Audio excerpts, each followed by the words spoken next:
প্রথমেই আমি প্রফেসর মোহাম্মদ ইউনূসকে অভিনন্দন জানাই এবং এর সাথে এটাই কামনা করব যে ভারত এবং বাংলাদেশের যে অটুট সম্পর্ক, এত ভালো সম্পর্ক এত বছর ধরে চলছে, সেটা যেন এভাবেই এগিয়ে যায়, এটাই কামনা করব।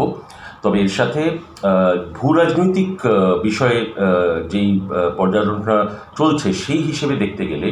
আমার মনে হয় দুই দেশকে যেরকম যে ইস্যুগুলো আছে, ধরুন সেটা বর্ডারের হতে পারে, তিস্তার হতে পারে, যেভাবে প্রগতির দিকে এগোচ্ছে এবং সলভিংয়ের দিকে এগোচ্ছে এই ইস্যুগুলো, সেভাবেই যেন এগোতে থাকে এবং দুই দেশের গভর্নমেন্টই যেন জিনিসটাকে এগিয়ে নিয়ে যায়, কোনোভাবেও যেন সেটা ব্যাধিত না হয়। এবং এছাড়া ভারতের যেটা ধরুন যে বিজনেসগুলো আছে প্রাইভেট এবং পাবলিক সেক্টরে, এছাড়া রেল ট্রানজিটের চুক্তির বিষয়টাও আমি আনবো, যেটাতে আমার মনে হয় যে দু দেশেই কিন্তু জিনিসটা ভালোভাবে এগিয়ে নিয়ে যাওয়া উচিত এবং কোনোভাবেও যেন সুসম্পর্কে বাধা না আসে, এটাই কামনা করব। এবং এছাড়া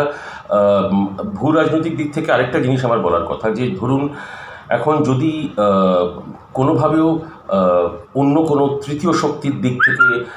যদি আমরা বলি যে কেউ এখানে ভারত বাংলাদেশের সম্পর্কটাতে কোনোভাবে বাধা আনতে পারে, সেটা দুই দেশেরই কোনোভাবেও সেটাতে তাদের সেই দেশকে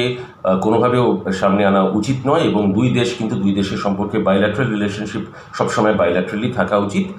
এবং সেটা কেননা এর আগেও ঘটনা ঘটেছে যখন কিছু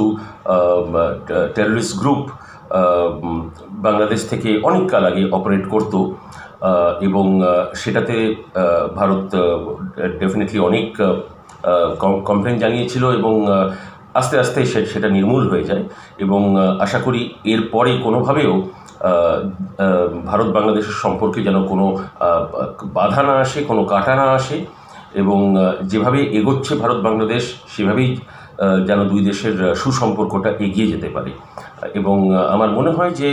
এখন যা অবস্থা দক্ষিণ এশিয়ার, সেই হিসেবে দেখতে গেলে আমাদের মনে হয় দক্ষিণ এশিয়াতে এখন যেটা দরকার সেটা হচ্ছে স্টেবিলিটি, এবং সেই দিক থেকে ভারত এবং বাংলাদেশ দুটো দেশ কিন্তু এই দুটো দেশই এই স্টেবিলিটিটা আনতে কিন্তু একটা বিরাট রোল প্লে করবে, এটাই আশা করি।